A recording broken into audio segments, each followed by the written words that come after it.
Autor: Cláudia Costin. Título: Administração Pública. Local: Rio de Janeiro. Editora: Elsevier. Ano: 2010. Páginas: 97 a 137. Página 97. Título: Capítulo 4. O orçamento e as finanças públicas. De uma forma geral, é possível afirmar que a atividade financeira do Estado consiste no conjunto de atos voltados para a obtenção e administração de recursos financeiros com o objetivo de viabilizar a satisfação das necessidades públicas. A atividade financeira é um instrumento para o alcance de determinado fim, na medida em que é através dela que o Estado viabiliza a consecução de suas finalidades. O orçamento público, por sua vez, é o instrumento legal mais importante das finanças públicas, em dois sentidos. Estabelece todas as despesas que poderão ser feitas pelo poder público, com base numa estimativa de receita. Envolve um relacionamento técnico e político relevante entre o Executivo e o Legislativo para sua elaboração, aprovação e para o controle de sua execução. No primeiro sentido, o orçamento ganha relevância, pois nada pode ser feito que envolva dispêndios, por nenhum dos três poderes, sem que esteja previamente estabelecido no orçamento. Trata-se, na verdade, do plano do governo, para o ano ou período, expresso em dinheiro e, eventualmente, também em unidades físicas. Para saber o quanto se pode gastar, é fundamental estimar as receitas com que o Estado poderá contar, especialmente as provenientes de tributos.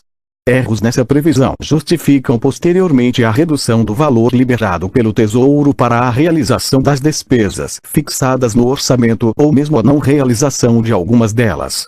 Página 98. O segundo sentido, na verdade reflexo de uma evolução na prática orçamentária, envolve, numa democracia, o direito do cidadão de participar na definição de como se gastar o dinheiro da coletividade, recolhido na forma de tributos, entre diferentes opções de programas ou atividades. Numa democracia representativa, os parlamentares representam os contribuintes nessa escolha e terão a chance de avaliar se o orçamento proposto pelo Executivo atende às suas expectativas. Observe que se trata de uma segunda avaliação dos cidadãos. A primeira foi no processo eleitoral, ao escolher o melhor candidato, idealmente, a partir de um programa de governo. Agora, o representante escolhido também pelo cidadão julga se suas prioridades estão refletidas no orçamento enviado ainda como proposta pelo governante eleito. Mas a participação do Legislativo não para aí. Ele também controlará, por meio de tribunal especializado, no caso brasileiro, o Tribunal de Contas da União, dos Estados e, em alguns casos, dos municípios, a execução do orçamento, ou seja, como essas despesas foram realizadas.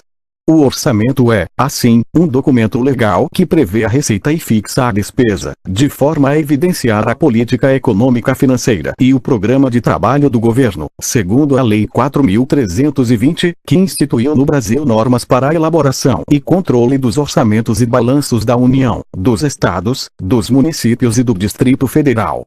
A lei, escrita no período autoritário, não ressalta a finalidade dessa disponibilização de informações, mas o que se deriva da definição legal são três dimensões importantes. A possibilidade do controle social, também chamado de controle cidadão, o uso do orçamento como instrumento de gestão, a aprovação e o controle do legislativo sobre a aplicação dos recursos oriundos de tributos. No Decreto-Lei 200 e, posteriormente, na Constituição de 1988, ficou evidente a associação aqui insinuada entre planejamento e orçamento. O Decreto-Lei 200 estabelece, como vimos no capítulo 2, o planejamento como um dos princípios que regem as atividades de administração federal, inclusive as finanças públicas. Apresenta o orçamento-programa anual como um dos seus instrumentos básicos. A Constituição de 1988, nas palavras de Giacomin, 2005, página 62, reforçou a concepção que associa planejamento e orçamento como elos de um mesmo sistema, ao tornar obrigatória a elaboração de planos plurianuais abrangendo as despesas de capital e demais programas de duração continuada. Página 99. É importante observar que, embora registrado num documento legal, o orçamento contém também um caráter dinâmico. Isso se deve não apenas ao fato de que expressa um plano ou um programa de trabalho concreto a ser acompanhado, avaliado e eventualmente refeito, mas porque envolve um processo longo e complexo para sua elaboração, aprovação e monitoramento. O documento orçamentário, apresentado na forma de lei, esclarece Giacomoni, 2005, página 189, caracteriza apenas o momento de um processo complexo, marcado por etapas que foram cumpridas e que ainda deverão ser vencidas. É o desenrolar desse processo que possibilita ao orçamento cumprir seus múltiplos papéis e funções. Seção 4. 1. O ciclo orçamentário. O processo se inicia com a elaboração, pelo Executivo, do projeto de lei do Plano Plurianual, o PPA. O projeto é analisado inicialmente, no Congresso, pela Comissão Mista de Planos, Orçamentos Públicos e Fiscalização, responsável por emitir parecer, por meio de um relatório, sobre esse plano e demais documentos de planejamento e orçamento da União. Posteriormente, o PPA será analisado, a partir desse parecer, e deve ser aprovado pelo Legislativo. Transformado em lei, o PPA define as prioridades do governo pelo período de 4 anos, contados a partir do segundo ano do mandato do governante, e estabelece, de forma regionalizada, diretrizes, objetivos e metas da administração pública federal para as despesas de capital e outras delas decorrentes e para as relativas aos programas de duração continuada. A partir do PPA, é elaborado, pelo Executivo, o Projeto de Lei de Diretrizes Orçamentárias, LDO, que traduz o Plano Plurianual para o exercício fiscal seguinte. Ele compreende, segundo a Constituição Federal, as metas e prioridades da administração pública federal, incluindo as despesas de capital para o exercício financeiro subsequente, orientará a elaboração da lei orçamentária anual, disporá sobre as alterações na legislação tributária e estabelecerá a política de aplicação das agências financeiras oficiais de fomento. Essa proposta será igualmente apreciada pela Comissão Mista de Planos, Orçamentos Públicos e Fiscalização, CMO, e aprovada pelo Congresso. Com base na Lei de Diretrizes Orçamentárias, será elaborado pelo Executivo o Orçamento Geral da União, como projeto de lei, considerando as prioridades apresentadas no PPA e confirmadas na LDO. Essa elaboração obedece geralmente a um cronograma em que o Ministério do Planejamento, Orçamento e Gestão, responsável pela coordenação do processo, inicialmente estipula, a partir de um modelo econométrico, a receita esperada para o período. Fixa-se então um teto, limite máximo, de gasto a ser comprometido pelos ministérios e órgãos a eles vinculados, reservando-se um valor para as prioridades de governo estabelecidas no PPA e na LDO e para as contrapartidas previstas em empréstimos internacionais assinados pela União. Os ministérios fazem seu exercício de estabelecimento de programas que, a partir do fixado no PPA e na LDO, tencionam incluir no orçamento. A Secretaria de Orçamento Federal, órgão da estrutura do Ministério do Planejamento, Orçamento e Gestão, consolidará a proposta e a enviará ao Congresso para, como os outros documentos de planejamento e orçamento, ser apreciada pela Comissão Mista e, a partir daí, pelo Congresso.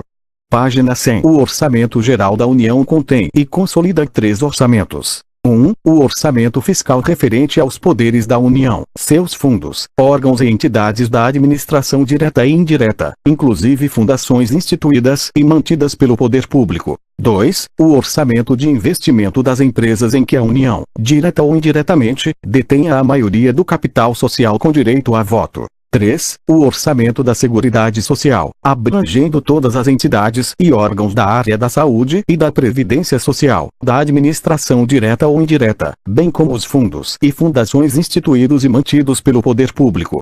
A proposta de orçamento da Seguridade Social deve ser elaborada de forma integrada pelos órgãos responsáveis pela saúde, previdência social e assistência social, tendo em vista as metas e prioridades estabelecidas na Lei de Diretrizes Orçamentárias. Seção 4. 2. Princípios orçamentários. Para Giacomoni, 2005, páginas 70 a 87. Embora existam princípios a reger a boa prática orçamentária, eles não são universalmente aceitos. Alguns, porém, parecem representativos do que foi integrado à legislação brasileira, mesmo que com adaptações. São eles: princípio da unidade, o orçamento deve ser uno para cada unidade governamental. Este princípio é importante, pois é o que vai evitar o que, como veremos mais à frente, foi a regra durante boa parte do período autoritário. Tínhamos 2 orçamentos, o fiscal, submetido ao parlamento, equilibrado e passível de acompanhamento, e o orçamento monetário, não submetido à aprovação legislativa, mantido como peça acompanhada apenas pela tecnocracia e frequentemente desequilibrado. Embora o Orçamento Geral da União seja composto de 3 orçamentos, sua consolidação e aprovação conjunta, acredita-se, não fere o princípio da unidade. Para Giacomoni, essa versão revisada poderia ser denominada de princípio da totalidade, pois mesmo com múltiplos orçamentos pode-se ter uma visão geral do conjunto das finanças públicas. Página 101. Princípio da universalidade. O orçamento deve conter todas as despesas e receitas do Estado. Este princípio que permite ao legislativo exercer o controle sobre as finanças públicas. De certa maneira, é um corolário do princípio da unidade ou da totalidade. Este princípio também foi descuidado pelo regime autoritário, já que diversas despesas realizadas pelo Banco do Brasil, claramente de natureza fiscal, não se encontravam expressas no orçamento da União. A Constituição de 1988, antes dela, a própria prática da área econômica do governo a partir de 1985, como veremos ainda neste capítulo, resgatou o princípio da universalidade. Observe-se que a prática gerencial moderna pode prescindir de uma discriminação precisa de todas as despesas, especialmente no que se refere a empresas estatais, dada a natureza de suas operações, ou organizações sociais, em que um contrato de gestão estipula o montante a ser repassado a essas entidades para a prestação de um serviço público para o qual se fixam metas claras, também sujeitas ao controle social. Princípio do orçamento bruto. A receita e despesa constantes no orçamento público devem aparecer pelo valor total, sem deduções. Mesmo que, para a realização de uma despesa, receitas estejam associadas, como no caso de taxas por serviços públicos, ou, no caso de receitas, ocorram despesas, como na arrecadação de impostos, cada receita e despesa deve ser discriminada em separado. O objetivo é permitir o controle financeiro pelo legislativo. O risco de que, ao mostrar valores líquidos, alguma despesa escape ao controle parlamentar ou social, tornaria o voto pelos impostos ilegítimo. Evidentemente, quando se trata de empresas estatais não dependentes de recursos do Tesouro, ou de organizações sociais, este princípio acaba sendo ou desnecessário ou impraticável. Princípio da anualidade ou periodicidade. O orçamento público deve ser elaborado e autorizado para um período específico, chamado de exercício financeiro. Praticamente todos os países trabalham com o princípio da anualidade de seus orçamentos, mesmo que, como no caso brasileiro, existam planos ou mesmo autorizações de despesas que ultrapassem o exercício financeiro. No caso brasileiro, o exercício financeiro corresponde ao ano civil. Página 102. Princípio da não vinculação, ou não afetação, de receitas, recomenda a boa prática que se evitem receitas vinculadas a despesas específicas. Isso se deve à necessidade de se dotar o governante de condições e recursos para implementar seu programa de governo. Com boa parte das receitas já comprometidas, pouco resta ao dirigente público para realizar o que prometer aos eleitores. As vinculações acarretam também irracionalidades no gasto. Em algum momento, recursos podem sobrar em alguma rubrica, mas a afetação da receita pode impedir sua alocação ótima. Por outro lado, existem objetivos de Estado independentes de interesses de governos específicos. Assim, optou o Constituinte de 1987 por vincular recursos, nos 3 níveis de governo, à educação, princípio da discriminação ou especialização, para facilitar o trabalho de fiscalização do legislativo. As despesas e receitas devem aparecer no orçamento de forma discriminada, para que se possa estabelecer, com clareza, a origem dos recursos e sua aplicação. A ideia é que se discrimine a despesa até um nível de elemento, desdobramento da despesa, segundo a Lei 4.320 de 1964, com pessoal, materiais, serviços, obras ou outros meios de que se serve a administração pública para a consecução dos seus fins. Aqui também, a nova concepção de controle por resultados, a necessidade de permitir ao cidadão uma participação mais informada no processo orçamentário e as novas figuras institucionais, como as organizações sociais, podem justificar uma exceção ao princípio. Da mesma maneira, certos programas de investimento são apresentados pela Lei 4.320 como isentos da exigência estabelecida pelo princípio. Princípio da exclusividade. O orçamento deverá conter apenas a previsão de receita, a fixação da despesa, eventuais aberturas de créditos suplementares e contratação de operações de crédito. Essa restrição se deve ao fato de que, sendo uma lei que tramita com certa celeridade, artigos que se pretendiam fazer passar sem muita discussão poderiam, e foram, no caso brasileiro, especialmente na República Velha, ser incluídos na Lei do Orçamento Anual. Princípio do equilíbrio. Tradicionalmente, buscam-se orçamentos equilibrados em que as despesas não sejam superiores às receitas. Mas alguns investimentos justificam operações de crédito e crises podem demandar recursos extraordinários para ativar a economia.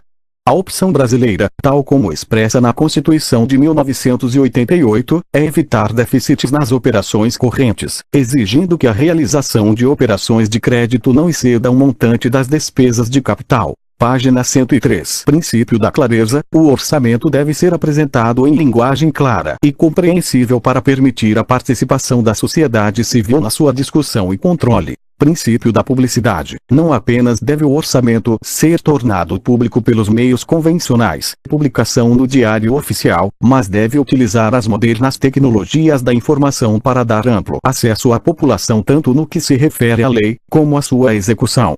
Da mesma maneira, o orçamento, e outros documentos do ciclo orçamentário, deve suscitar ampla discussão sobre as prioridades selecionadas, programas eventualmente descontinuados ou a regionalização do gasto. Princípio da exatidão. Busca evitar não apenas falhas técnicas ou éticas, mas o frequente superdimensionamento na previsão de receitas para acomodar programas que se quer incluir apenas para evidenciar empenho junto a um grupo de interesse ou de eleitores. Princípio da programação, voltado para uma visão mais moderna do orçamento, não restrita ao papel de autorização de gastos ou de controle parlamentar sobre os meios.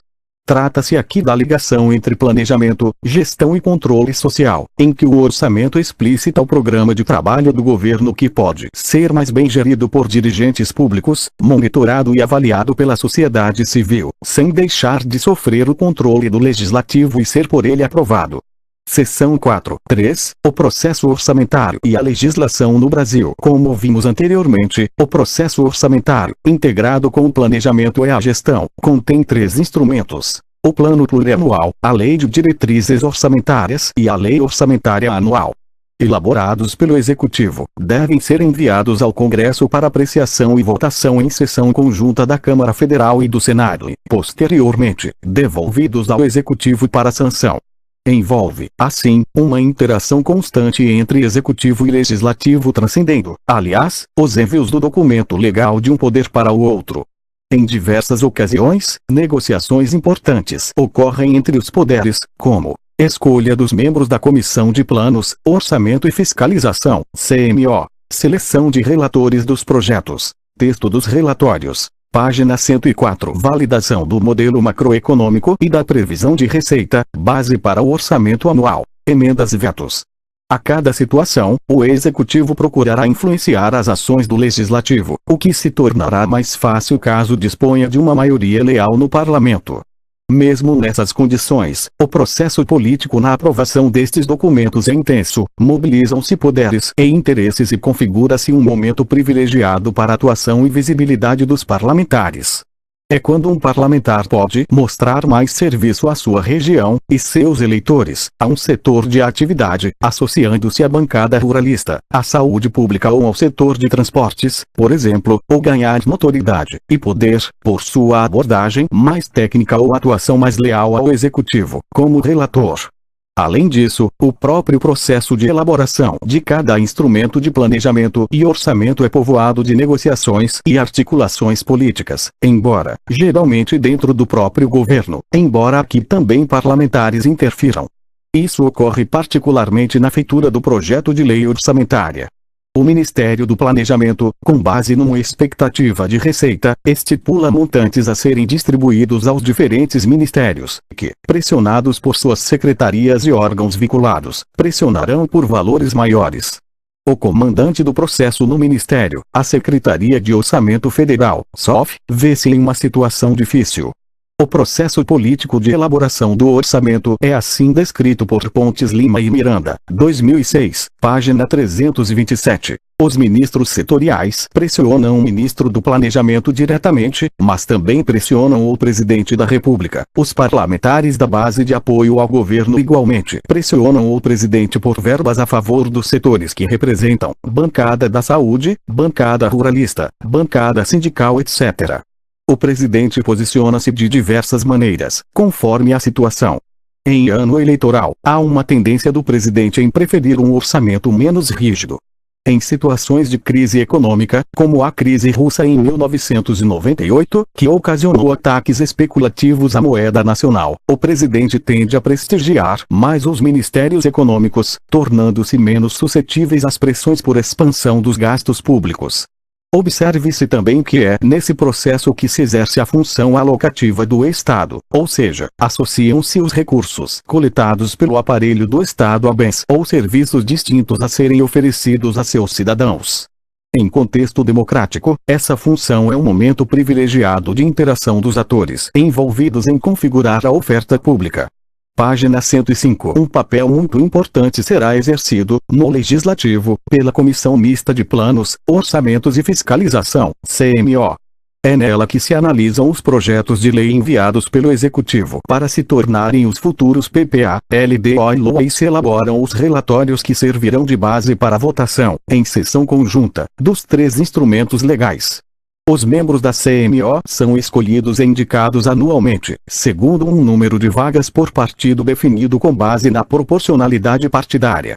A indicação dos membros da CMO, comentam Maria Helena Castro Santos, Érica Machado e Paulo Eduardo Moura Rocha, 1997, página 97. É objeto de intensa disputa entre os partidos e, dentro das bancadas, entre os parlamentares, já que existe a dada percepção de que a participação na comissão é uma forma importante de influenciar a destinação de recursos para seus redutos eleitorais. O ciclo orçamentário inicia-se no Brasil com a elaboração do Plano Plurianual, um plano de médio prazo, concebido para vigorar por um período de 4 anos. Nenhuma obra de grande vulto ou cuja execução ultrapasse um exercício financeiro pode ser iniciada sem prévia inclusão no plano plurianual. Diz a Constituição, em seu ato das disposições constitucionais transitórias, ADICT, que o projeto do plano plurianual, para vigência até o final do primeiro exercício financeiro do mandato presidencial subsequente, será encaminhado até 4 meses antes do encerramento do primeiro exercício financeiro e devolvido para sanção até o encerramento da sessão legislativa, ou seja, deve ser elaborado no primeiro ano de mandato presidencial. Lei complementar deveria estabelecer regras mais permanentes para o PPA, mas até hoje não foi estabelecida regulamentação outra que o ADICT para esse instrumento. A Lei de Responsabilidade Fiscal estabelece regras para a LDO e para a Lei Orçamentária, mas o dispositivo da lei sobre o PPA foi vetado. O PPA, no entanto, tem sofrido uma crise de credibilidade. Segundo Pontes Lima e Miranda, 2006, página 323. O principal problema enfrentado pelo PPA é que ele constitui, grosso modo, uma declaração de intenções do governo quanto aos investimentos a serem realizados nos próximos anos. Contudo, como os investimentos têm sido a rubrica mais sacrificada pelo esforço de ajuste fiscal, pouco do que está ali previsto se executa. Assim, acaba não servindo para estruturar a ação do governo. Nem os parlamentares podem mostrar a seus eleitores seu empenho em fazer aprovar obras ou programas em suas áreas de atuação, neste planos de médio prazo. Mesmo assim, há um empenho importante da equipe do Ministério do Planejamento em tornar o plano realidade. Página 106. Mas o PPA tem trazido ao processo de planejamento governamental a grande oportunidade de inovar na direção de organizar a ação do governo em programas passíveis de acompanhamento pela sociedade e de gestão estruturada pelos ministérios e por gestores de ações intersetoriais, com metas claras e prioridades bem definidas, e, nos últimos governos, compatíveis com as prioridades que os governantes colocaram em documentos como Avança Brasil, Brasil em Ação ou PAC, Programa de Aceleração do Crescimento, em certa medida, puseram em ação mesmo em situações de crise. De acordo com planos de gestão do PPA 2004, 2007, 2004, página 13, o PPA organiza a atuação governamental em programas, inserindo na administração pública a orientação do gasto para resultados na sociedade. Por essa razão, complementa a ótica da gestão das organizações, que se orientam pelas suas missões. Nesse sentido, a gestão por programas procura combinar as preocupações do gestor público com a qualidade, potencializada pela otimização da gestão organizacional, com a tendência do Estado contemporâneo em orientar sua atuação para resultados diretos na sociedade. Nesse ambiente favorável à melhoria do desempenho do setor público, ganha relevância a necessidade de incorporar a cultura dos controles gerenciais e de avaliação CM três dimensões da ação governamental, isto é, a efetividade, eficácia e eficiência. Elaborado pela Secretaria de Planejamento e Investimentos Estratégicos, o plano é enviado pelo presidente ao Congresso e inicia sua tramitação na CMO. É alvo, normalmente, de embates políticos menos intensos que os que costumam ocorrer com os demais instrumentos de planejamento e orçamentação, pois não aloca recursos, apenas fixa parâmetros para a elaboração da LDO e da LOA. Aprovado PPA e sancionado pelo Presidente da República, serve de base para a elaboração e aprovação tanto da Lei de Diretrizes Orçamentárias quanto do Orçamento Anual. A Lei de Diretrizes Orçamentárias, LDO, é preparada a cada ano e tem por objetivo orientar a elaboração dos orçamentos fiscal, de seguridade social e de investimento das empresas estatais. A LDO deveria traduzir para o exercício fiscal seguinte as diretrizes, prioridades e metas do PPA. Não tem sido capaz de fazê-lo, dada a reduzida aplicabilidade do plano plurianual, como vimos anteriormente. Por outro lado, a LDO, como afirmam Pontes Lima e Miranda, 2006, página 324, tem conseguido ser um instrumento que estabelece os parâmetros gerais para a elaboração do orçamento, principalmente depois do advento da Lei de Responsabilidade Fiscal. Página 107. A LDO dispõe também sobre as alterações na legislação tributária e estabelece a política de aplicação das agências financeiras oficiais de fomento.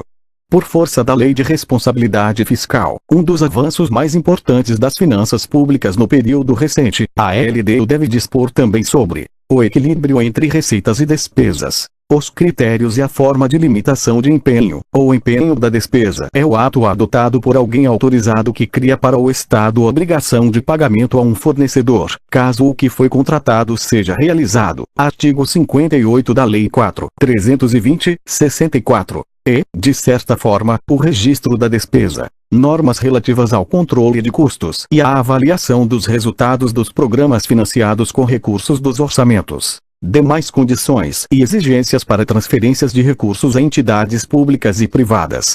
O projeto de lei de diretrizes orçamentárias deve conter também um anexo de metas fiscais, em que serão estabelecidas metas anuais, em valores correntes e constantes, relativas a receitas, despesas, os resultados nominal e primário e o montante da dívida pública, para o exercício a que se referirem e para os dois seguintes. Esse anexo inclui avaliação do cumprimento das metas relativas ao ano anterior, demonstrativo das metas anuais, com memória e metodologia de cálculo que justifiquem os resultados pretendidos, comparando-as com as fixadas nos 3 exercícios anteriores e evidenciando a consistência delas com as premissas e os objetivos da política econômica. Evolução do patrimônio líquido, também nos últimos 3 exercícios, destacando a origem e a aplicação dos recursos obtidos com a alienação de ativos. Avaliação da situação financeira e atuarial dos regimes geral de previdência social e próprio dos servidores públicos, do Fundo de Amparo ao Trabalhador, FAT, dos demais fundos públicos e programas estatais de natureza atuarial. Demonstrativo da estimativa e compensação da renúncia de receita e da margem de expansão das despesas obrigatórias de caráter continuado. A Lei de Diretrizes Orçamentárias deve conter também um anexo de riscos fiscais em que se avaliam os passivos contingentes e outros riscos que possam afetar as contas públicas e as providências a serem tomadas, caso se concretizem os riscos. Página 108. Aprovada e sancionada a LDO, elabora-se o projeto de lei orçamentária anual. O orçamento anual é uma lei, LOA, em que estão estimadas as receitas que serão arrecadadas durante o ano e fixadas as despesas que o governo pretende realizar com esses recursos. A LOA, conforme vimos, contém 3 orçamentos: o fiscal, o da Seguridade Social e o de investimento das empresas estatais. A Lei de Responsabilidade Fiscal estabelece que a LOA deve Conter, em anexo, demonstrativo da compatibilidade da programação dos orçamentos com objetivos e metas constantes do anexo de metas fiscais da LDO. Ser acompanhada de demonstrativo regionalizado do efeito sobre as receitas e despesas, decorrente de isenções, anistias, remissões, subsídios e benefícios de natureza financeira, tributária e creditícia, bem como das medidas de compensação a renúncias de receita e ao aumento de despesas obrigatórias de caráter continuado. Conter reserva de contingência, conforme estabelecido na LDO, destinada ao atendimento de passivos contingentes e outros riscos e eventos fiscais imprevistos. Explicitar todas as despesas relativas à dívida pública, mobiliária ou contratual, e as receitas que as atenderão. Evidenciar, de forma separada, o refinanciamento da dívida pública. Incluir investimentos com duração superior a um exercício apenas se estiverem previstos no PPA ou em lei que autorize sua inclusão. Conter as despesas do Banco Central referentes a pessoal e encargos sociais, custeio administrativo e a investimentos. Fluxograma. O fluxograma, de cima para baixo, possui 3 níveis não interligados, cada um com 3 caixas. Todas as caixas possuem frases, com setas para a direita remetendo a uma única outra caixa. Nível 1. Formulação e apresentação do PPA pelo Executivo remete à apreciação e adequação do PPA pelo Legislativo, que remete à apresentação da LDO com as metas pelo Executivo. Nível 2. Apreciação e adequação da LDO pelo Legislativo remete à elaboração e apresentação da LOA pelo Executivo, que remete à apreciação e adequação da LOA pelo Legislativo. Nível 3. Execução do orçamento aprovado pelo Legislativo remete a controle pela avaliação da execução e controle de contas. Fim do fluxograma. Página 109. Veja a seguir o ciclo orçamentário e a tramitação do PPA, da LDO e da Lei Orçamentária dentro do Congresso, conforme síntese do portal do Orçamento no Senado. As principais regras para o processo orçamentário no Legislativo estão na Resolução nº 1 de 2006 do Congresso Nacional. Seção 4. O ciclo orçamentário, seu calendário e órgãos envolvidos. Fonte: Senado Federal. Portal do Orçamento. Subseção 4.1. PPA. Projeto de lei. O projeto de PPA é elaborado pela Secretaria de Planejamento e Investimentos Estratégicos, SP1, do Ministério do Planejamento, Orçamento e Gestão, e encaminhado ao Congresso Nacional pelo Presidente da República, que possui exclusividade na iniciativa das leis orçamentárias. Composto pelo texto da lei e diversos anexos, o projeto de lei deve ser encaminhado ao Congresso Nacional até 31 de agosto do primeiro ano de mandato presidencial, devendo vigorar por 4 anos. Recebido pelo Congresso Nacional, o projeto inicia a tramitação legislativa. O projeto de lei é publicado e encaminhado à Comissão Mista de Planos, Orçamentos Públicos e Fiscalização, CMO.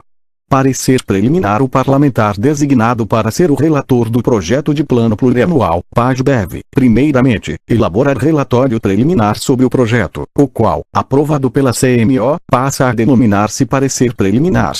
Esse parecer estabelece regras e parâmetros a serem observados quando da análise e apreciação do projeto, tais como condições para o remanejamento e cancelamento de valores financeiros constantes do projeto. Critérios para a alocação de eventuais recursos adicionais decorrentes da reestimativa das receitas. Orientações sobre apresentação e apreciação de emendas. A CMO pode também realizar audiências públicas regionais para debater o projeto. Ao relatório preliminar podem ser apresentadas emendas por parlamentares, comissões permanentes da Câmara e do Senado e bancadas estaduais. Apresentação de emendas. Após aprovado o parecer preliminar, abre-se prazo para a apresentação de emendas ao projeto de plano plurianual, com vistas a inserir, suprimir, substituir ou modificar dispositivos constantes do projeto. Ao projeto podem ser apresentadas até 10 emendas por parlamentar, até 5 emendas por comissão permanente da Câmara e do Senado e até 5 emendas por bancada estadual.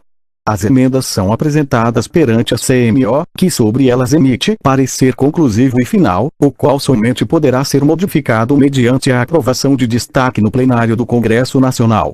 Página 110. Relatório. O relator deve analisar o projeto de plano plurianual e as emendas apresentadas, tendo como orientação as regras estabelecidas no parecer preliminar, e formalizar, em relatório, as razões pelas quais acolhe ou rejeita as emendas.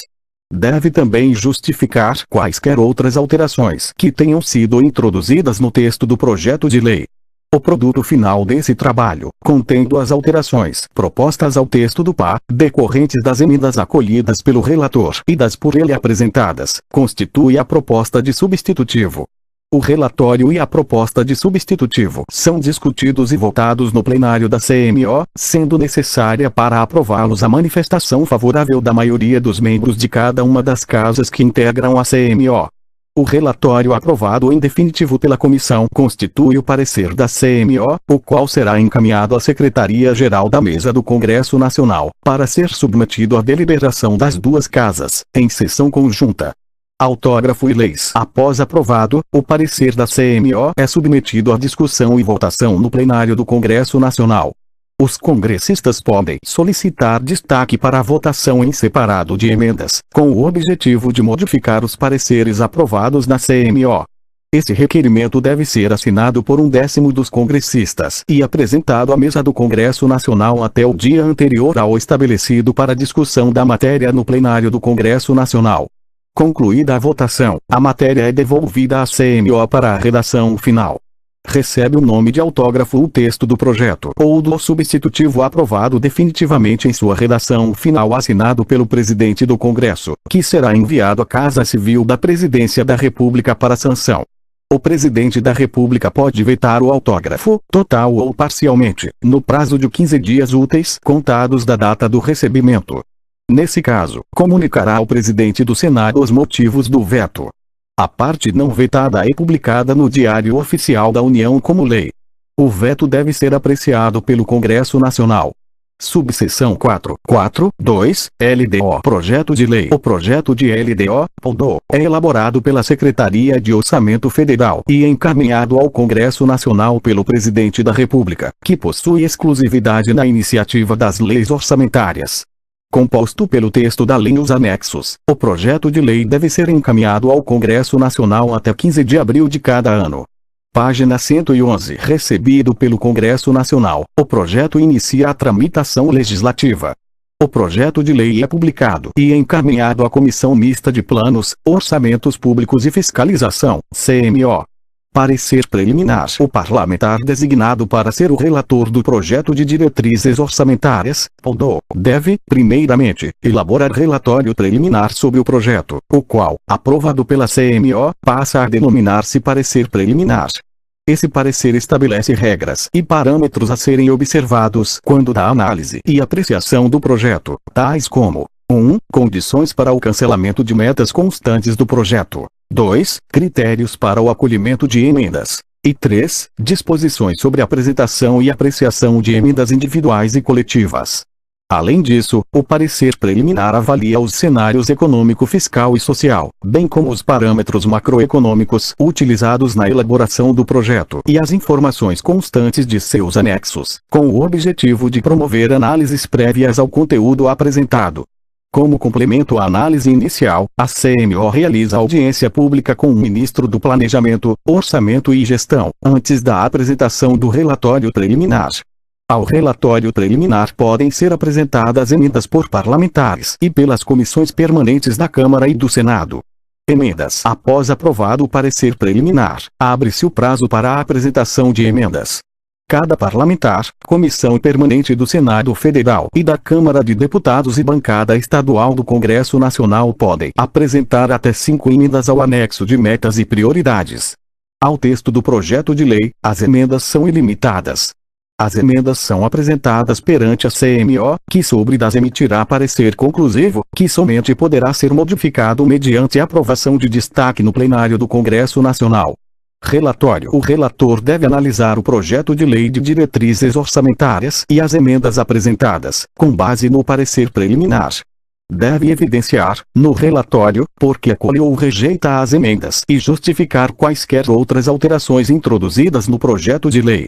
O produto final deste trabalho, contendo as emendas e alterações introduzidas, constitui a proposta de substitutivo.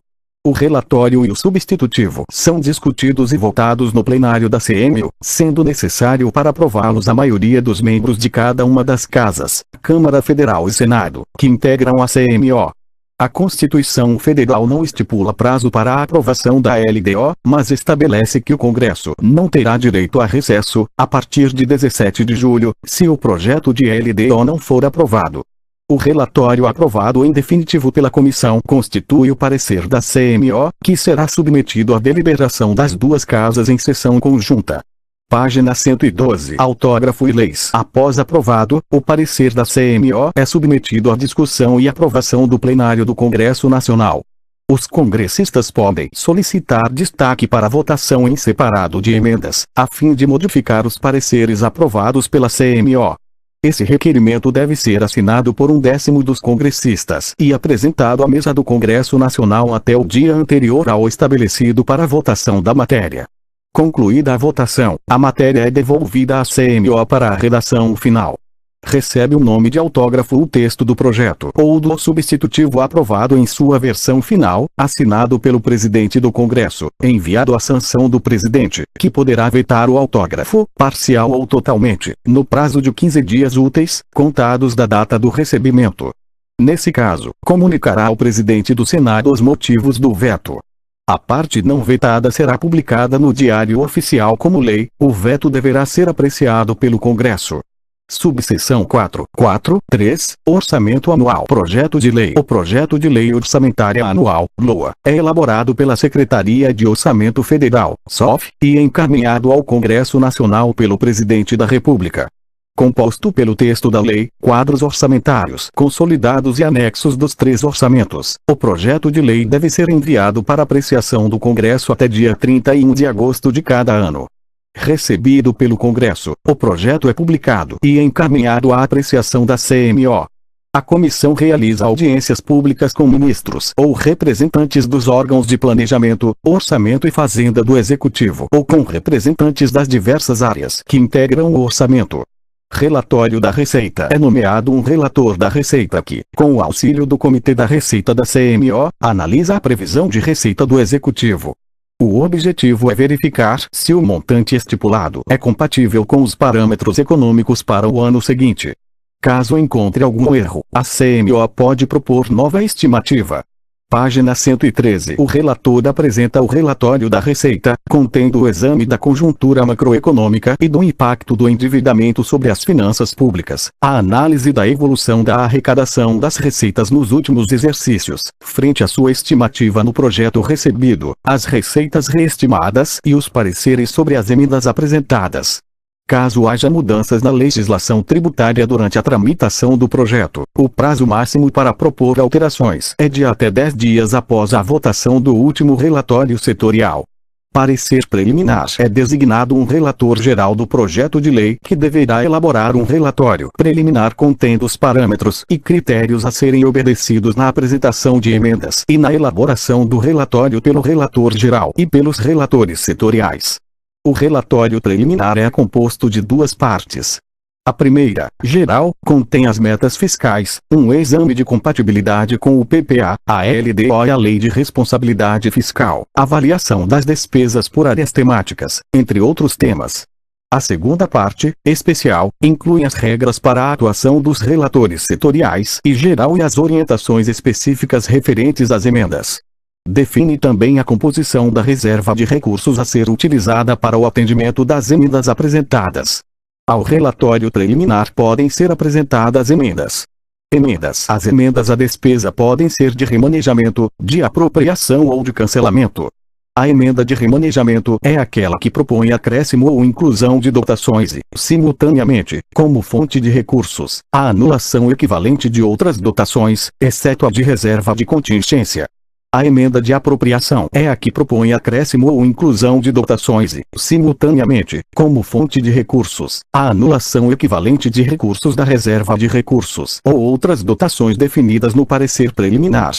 Emenda de cancelamento é aquela que reduz simplesmente dotações existentes no projeto.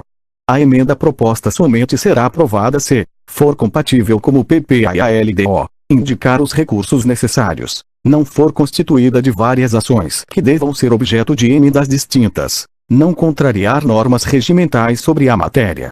As bancadas estaduais e as comissões permanentes do Senado Federal e da Câmara de Deputados podem apresentar emendas ao projeto, nas matérias diretamente ligadas às suas áreas de atuação.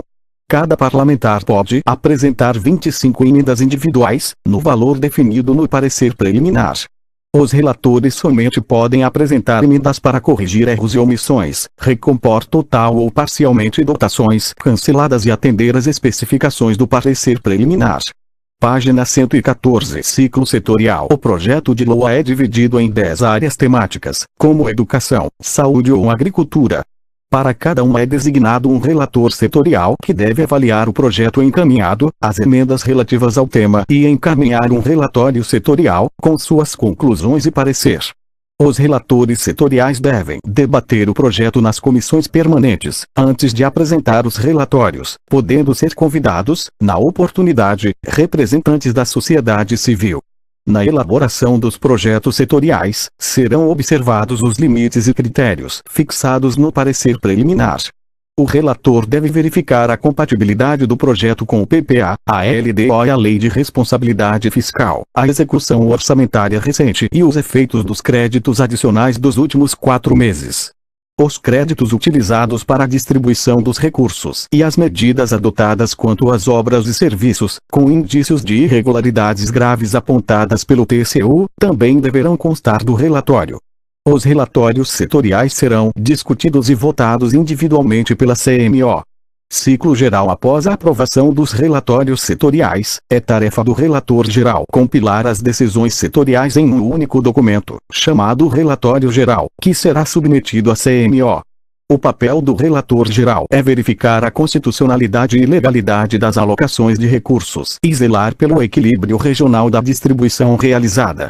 No relatório geral, assim como nos setoriais, são analisados a compatibilidade do projeto com o PPA, a LDO e a Lei de Responsabilidade Fiscal, a execução orçamentária recente e os efeitos dos créditos adicionais dos últimos 4 meses, os critérios utilizados pelo relator na distribuição dos recursos e as medidas adotadas quanto às obras e serviços com indícios de irregularidades graves apontadas pelo TCU também devem constar do relatório.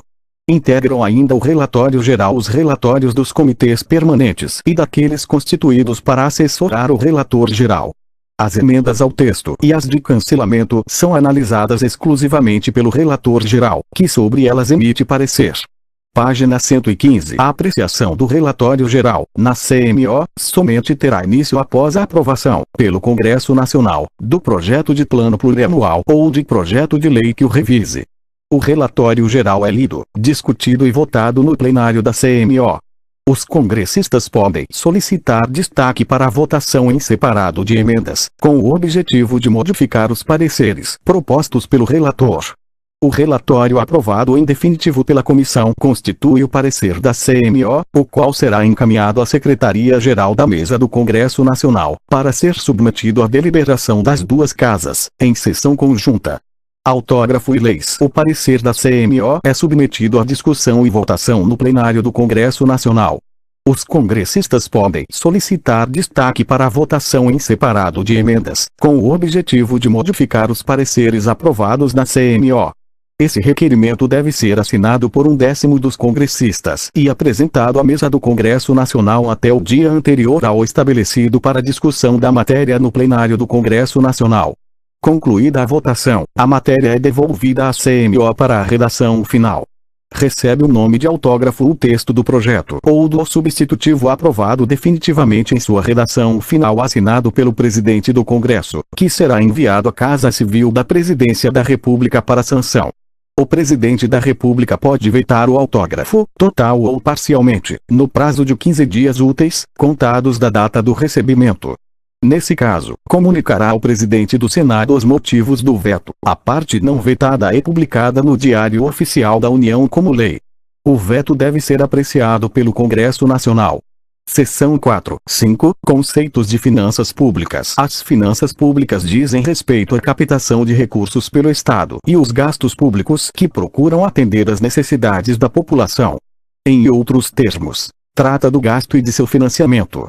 O Estado pode financiar seus gastos por meio de 3 formas básicas. recursos provenientes de tributos ou mesmo venda de serviços, endividamento, por meio de dívida externa ou interna, inflação, emitindo papel moeda para cobrir seus gastos ou retardando o pagamento de fornecedores ou pessoal contexto inflacionário.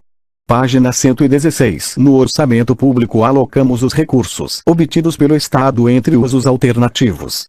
Definimos quanto será gasto em saúde, educação, apoio a agricultores, estradas ou incentivos à exportação. A intenção é que gastemos apenas o que arrecadamos, ou até que deixemos uma margem para situações adversas. Mas há alguns problemas. Parte importante do nosso desenvolvimento foi financiada com endividamento, e essa dívida deve ser amortizada. Além disso, para alguns empreendimentos, vale a pena obter novos financiamentos. Por outro lado, nem sempre o que está estabelecido no orçamento mostra-se verdadeiro no momento da execução orçamentária. A receita pode estar superestimada, o que ocorre com frequência. Necessidades diferentes podem aparecer demandando créditos adicionais, autorizações de despesa não computadas ou insuficientemente dotadas. 11. A lei de orçamento. Um governo fiscalmente irresponsável pode fazer gastos excessivos, esperando financiar-se com inflação ou endividamento. Mas, em qualquer situação, adotar dois procedimentos que se associam à boa gestão das finanças públicas: estabelecer a programação financeira e o cronograma de execução mensal de desembolso, estipular um resultado fiscal positivo que permita pagar parcelas da dívida e acompanhar sua evolução. O primeiro procedimento resulta da incerteza quanto aos recursos disponíveis, bem como da sazonalidade e distribuição ao longo do tempo de alguns gastos. A economia pode se desaquecer, a sonegação pode aumentar, a receita estava estimada de forma incorreta, significando, por consequência, menos recursos provenientes de tributos. Por outro lado, a área econômica do governo, em articulação com os respectivos ministérios, sabe que certos gastos ocorrem apenas mais tarde no ano, enquanto outros precisam acontecer logo no início. Assim, tanto a incerteza e a receita quanto a necessária organização do gasto ao longo do exercício financeiro, para não prejudicar atividades ou gerar momentos de ilusória abundância, seguidos de previsível escassez, levaram o legislador brasileiro a estipular, na Lei de Responsabilidade Fiscal, a programação financeira acompanhada de um cronograma rígido de desembolsos. Essa programação, 11. A verdade, uma série de atividades voltadas a ajustar o ritmo de execução do orçamento ao fluxo provável de recursos financeiros, é coordenada pela Secretaria do Tesouro Nacional, que para tanto acompanha de perto a execução orçamentária e financeira e a situação econômica do país. O segundo procedimento se exprime na busca de um superávit primário, um conceito de resultado fiscal que significa a economia feita nas operações normais de governo para pagar os juros da dívida pública. É um dos conceitos de resultado fiscal. Falaremos sobre eles logo adiante. Página 117. Uma parte das finanças públicas diz respeito à política tributária, já analisada no capítulo anterior. Neste capítulo analisaremos alguns conceitos relativos ao resultado fiscal e ao endividamento público, conceitos bastante relacionados. Em seguida, faremos uma breve trajetória histórica do orçamento e das finanças públicas no Brasil. Resultado fiscal ou as necessidades de financiamento do setor público. O resultado fiscal define-se, de forma simples, como a diferença entre o total das despesas e as receitas do poder público. Se houve despesas inferiores às receitas, ou seja, gastou-se menos do que foi arrecadado, o resultado é positivo e dizemos, neste caso, que há um superávit. Caso contrário, estamos diante de um déficit, e é necessário financiá-lo. Assim, o resultado fiscal do governo é também conhecido como necessidades de financiamento do setor público, NFSP. Na verdade, esse conceito avalia o desempenho fiscal da administração pública dentro do exercício financeiro. No caso brasileiro, de 1 de janeiro a 31 de dezembro, se verifica o montante de recursos que o setor público não financeiro precisa captar junto ao setor financeiro para pagar suas despesas. Em outros termos, nas palavras de Fábio Jambiagi e Cláudia Além, 2000, página 74, as NFSP correspondem à variação do endividamento do setor público não financeiro junto ao setor financeiro e ao setor privado, doméstico e do resto do mundo. NFSP igual CSP mais JSP mais ISP, T, onde CSP é o consumo do setor público, JSP, os juros da dívida, ISP, o investimento e T, a receita tributária. Ou seja, consiste na diferença entre as despesas do setor público e suas receitas. Esse é o valor da variação do endividamento, soma-se ou, eventualmente, subtrai-se do valor da dívida já existente. As necessidades de financiamento são apuradas nos 3 níveis de governo: federal, estadual e municipal. No nível federal, as NFSP são apuradas separadamente pelos orçamentos fiscal e da Seguridade Social e pelo orçamento de investimentos. O resultado dos 2 primeiros orçamentos é chamado de necessidades de financiamento do governo central, enquanto o resultado do orçamento de investimentos recebe o nome de necessidades de financiamento das empresas estatais. Página 118. A Lei de Responsabilidade Fiscal determina que seja apurado o resultado fiscal, segundo 2 conceitos. Fonte: Ministério do Planejamento, Orçamento e Gestão. Sistema orçamentário. Resultado primário: registra o desempenho fiscal do governo no período, ou seja, permite verificar se o governo está conseguindo poupar para reduzir suas dívidas. É a diferença entre os valores arrecadados em impostos, taxas, contribuições e outras receitas do Estado, excluindo-se as receitas de aplicações financeiras, e suas despesas no período, excluindo-se as despesas com amortização, juros e encargos da dívida, bem como as despesas com concessão de empréstimos. Resultado nominal: evidencia o quanto precisou ser captado junto ao setor financeiro, ao setor privado e ao resto do mundo para pagar as despesas do governo. Para a apuração do resultado nominal, deve-se acrescentar ao resultado primário os valores pagos e recebidos desses juros nominais junto ao sistema financeiro, o setor privado não financeiro e o resto do mundo. No Brasil, as necessidades de financiamento do setor público são apuradas pelo conceito de caixa, ou seja, as despesas são consideradas como tendo acontecido apenas quando pagas, com exceção das despesas de juros, apuradas pelo conceito de competência.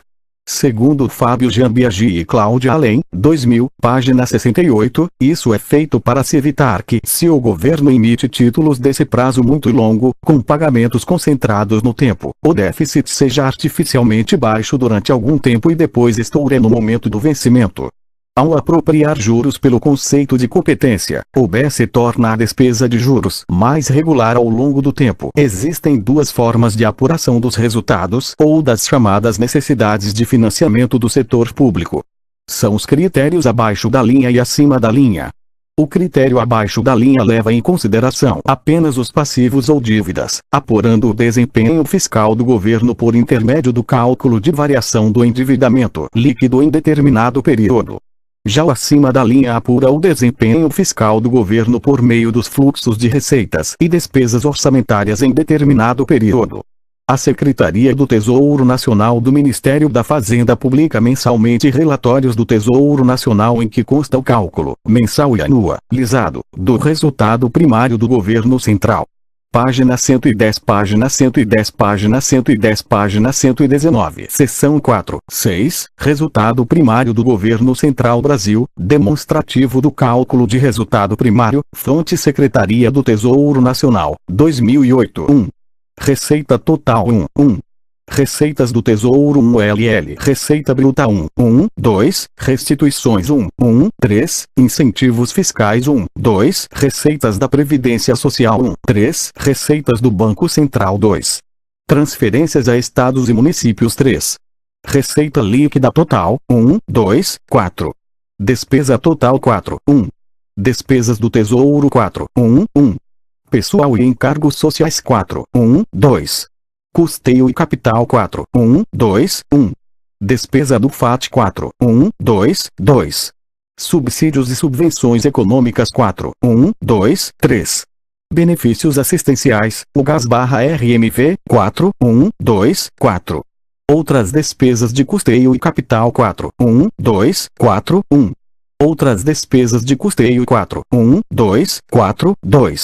Outras despesas de capital 4. 3. Transferência do Tesouro ao Banco Central 4. 2. Despesas da Previdência Social, benefícios 4. 3. Despesas do Banco Central 5. Resultado primário Governo Central, IV 5.1. Tesouro Nacional 5.2. Previdência Social, RGPS 5.3. Banco Central 6. Resultado primário /PIB. Como podemos ver, obtemos a receita líquida total, descontando-se do valor das receitas do Tesouro, da Previdência e do Banco Central as transferências feitas a estados e municípios. Parte importante dos impostos arrecadados pelo governo federal deve ser transferida, por exigência da Constituição, a estados e municípios. As principais transferências constitucionais são o Fundo de Participação dos Estados, FPE, Fundo de Participação dos Municípios, FPM. Artigo 159 da Constituição Federal, Imposto Territorial Rural, ITR, Imposto sobre Operações Financeiras /Ouro, LOFORO, o Fundo de Manutenção e Desenvolvimento do Ensino Fundamental e de Valorização do Magistério, FUNDEF, e o Fundo de Compensação pela Exportação de Produtos Industrializados, FPEX. Página 120 da Receita Líquida, abatem-se as despesas do Tesouro, as despesas da Previdência e as despesas do Banco Central, para se chegar ao resultado primário do Governo Central. Esse resultado é confrontado com o PIB, para termos uma ideia do peso desse resultado para o tamanho da economia e podermos acompanhar sua evolução à medida que a economia se aquece ou estagna. Seção 4.7. A dívida pública. A dívida pública é constituída da soma de tudo que o setor público não financeiro deve ao setor privado e ao setor financeiro, doméstico e do resto do mundo, pela dívida interna e pela dívida externa. Considera-se, nos dois casos, a dívida líquida do setor público, já que o governo é também credor. Assim, opta-se por trabalhar com o saldo líquido do endividamento do setor público, ou seja, o balanceamento entre as dívidas e os créditos do setor público não financeiro e do Banco Central. Banco Central, 2006, página 113. Considera-se como setor público não financeiro as administrações diretas federal, estaduais e municipais, as administrações indiretas, o sistema público de previdência social e as empresas estatais não financeiras federais, estaduais e municipais, além da Itaipu Nacional. Incluem-se também no conceito de setor público não financeiro os fundos públicos que não possuem característica de intermediários financeiros, aqueles cuja fonte de recursos é constituída de contribuições fiscais ou parafiscais. Ou seja, inclui tudo que no setor público não seja banco ou tenha um papel assemelhado. A dívida pública interna é formada por todos os débitos contraídos pelo setor público junto ao setor privado e ao setor financeiro do próprio país, portanto, em moeda nacional. A dívida externa pode ser pública ou privada e inclui todos os débitos contraídos pelo setor público e privado, na forma de empréstimos e financiamentos, fora do país. No caso do setor privado, os empréstimos ou financiamentos ocorrem com aval do governo, para fornecimento das divisas que servirão às amortizações e ao pagamento de juros. Para sabermos se a dívida externa está em patamares saudáveis, é importante acompanhar as reservas que o país detém em divisas estrangeiras e a relação dívida externa/exportações, uma vez que essa dívida geralmente é paga em moeda estrangeira que o país obtém através de saldos comerciais com o exterior ou através de novos empréstimos em moeda forte. Página 121. Para avaliar a capacidade de pagar a dívida, utiliza-se, especialmente no caso de países emergentes, a relação dívida/PIB. Observa-se também o perfil da dívida, interna ou externa, mais concentrada em curto prazo ou longo prazo, indexada à moeda nacional ou estrangeira e indexador utilizado. Na seção seguinte, referente à evolução histórica do orçamento e acompanhamento das finanças públicas no Brasil, comentaremos sobre a evolução da dívida interna e externa brasileiras. Seção 4.8. A evolução histórica do orçamento e das finanças públicas no Brasil no período colonial. A preocupação central das normas vigentes sobre finanças públicas era com a garantia de pagamento de impostos devidos à coroa. Como vimos no capítulo anterior, o foral, os cargos voltados à coleta de impostos, mereceram diretrizes do Império Português. Da mesma maneira, como nos lembra Giacomoni, 2005, página 52, a Inconfidência Mineira teve como ponto de partida o descontentamento com disposições tributárias emanadas de Portugal. Ao suspender a derramar cobranças de impostos atrasados, as autoridades fizeram abortar o movimento. A vinda da família real para o Brasil trouxe consigo uma estruturação das finanças públicas. a maior complexidade do comércio que agora se abria às nações amigas e os gastos da corte e de um país que se tornara sede do império exigiram a criação de novas instituições e normas.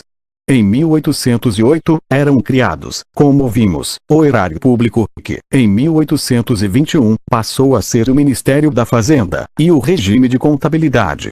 A Constituição de 1824 consagrou o Ministério da Fazenda criado 3 anos antes, e estabelecia que caberia à Assembleia Geral, Poder Legislativo, fixar anualmente as despesas públicas e repartir a contribuição direta. Cabia-lhe também a autorização para que o governo contraísse empréstimos e a definição dos meios para pagamento da dívida pública. Artigo 15. Era privativa da Câmara de Deputados a iniciativa sobre impostos. Artigo 15. A receita e a despesa da Fazenda Nacional foi encarregada a um tribunal, denominado Tesouro Nacional, que cuidaria da administração, arrecadação e contabilidade, em recíproca correspondência com as tesourarias e autoridades das províncias do Império. Artigo 170. E menciona, pela primeira vez, a palavra orçamento. Diz o artigo 172, página 122. O ministro de Estado da Fazenda, havendo recebido dos outros ministros os orçamentos relativos às despesas das suas repartições, apresentará na Câmara dos Deputados anualmente, logo que esta estiver reunida, um balanço geral da receita e despesa do Tesouro Nacional do ano antecedente, e igualmente o orçamento geral de todas as despesas públicas do ano futuro, e da importância de todas as contribuições e rendas públicas. Na verdade, como evidência Giacomoni, 2005, página 52. Este dispositivo, avançado para a época, teve dificuldade de ser implementado nos primeiros anos. Além disso, pontua o autor, dificuldades de arrecadação nas províncias e nas comunicações, assim como conflitos com normas legais do período colonial, podem ter contribuído para frustrar a nossa primeira lei orçamentária.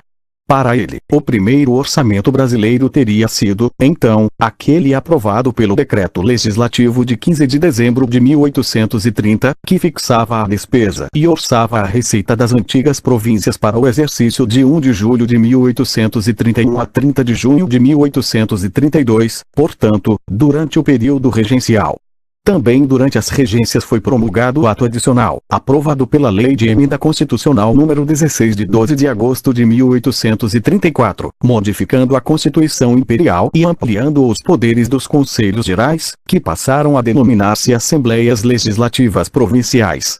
Foi uma curta experiência de descentralização que atribuiu ao Legislativo Estadual a competência de elaborar o seu próprio regimento e legislar sobre vários assuntos, em especial a fixação de despesas municipais e provinciais e impostos necessários para atender esses encargos, a repartição das rendas entre municípios e a fiscalização do emprego das mesmas, além da criação de cargos e empregos.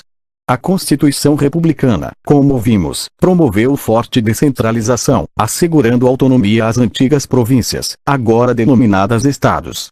Além disso, consagrou a independência dos poderes, estabelecendo para o Congresso, que veio a substituir a antiga Assembleia Geral, mantido, porém, o bicameralismo, competência privativa para orçar a receita, fixar a despesa federal anualmente e tomar as contas da receita e despesa de cada exercício financeiro. Autorizar o Poder Executivo a contrair empréstimos, a fazer operações de crédito, legislar sobre a dívida pública e estabelecer os meios para o seu pagamento, regular a arrecadação e a distribuição das rendas federais.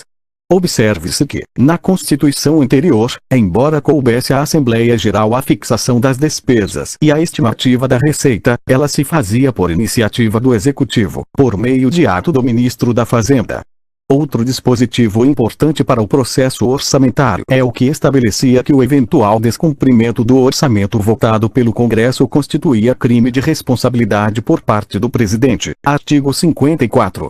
Página 123. A Constituição de 1891 instituiu ainda o Tribunal de Contas da União para liquidar as contas da receita e despesa e verificar a sua legalidade, antes de serem prestadas ao Congresso. Artigo 89. Seus membros deveriam ser nomeados pelo Presidente da República com aprovação do Senado, e somente perderiam os seus lugares por sentença. Dados os abusos verificados na feitura e aprovação do orçamento pelo Congresso na República Velha, a emenda constitucional foi elaborada em 1926, estabelecendo, pela primeira vez de forma dará, o princípio da exclusividade. Pretendia-se combater a abusiva prática da República Velha das chamadas caúdas orçamentárias, dispositivos estranhos à matéria orçamentária, incluídos no orçamento quando de sua tramitação no Congresso. A emenda estabeleceu, em seu artigo 34 que, parágrafo 1º, as leis de orçamento não podem conter disposições estranhas à previsão da receita e à despesa fixada para os serviços anteriormente criados. Não se incluem nessa proibição a autorização para a abertura de créditos suplementares separa operações de crédito como antecipação da receita. B. A determinação do destino a dar ao saldo do exercício ou do modo de coibir o déficit. Parágrafo 2º. É vedado ao Congresso conceder créditos ilimitados. Ainda na República Velha, outra inovação importante nas finanças públicas foi o Código de Contabilidade. Foi elaborado na sequência de um episódio deplorável. A Inglaterra em 1914 se recusou a conceder um empréstimo ao Brasil por falta de documentação contábil do Tesouro que informasse sobre as garantias oferecidas.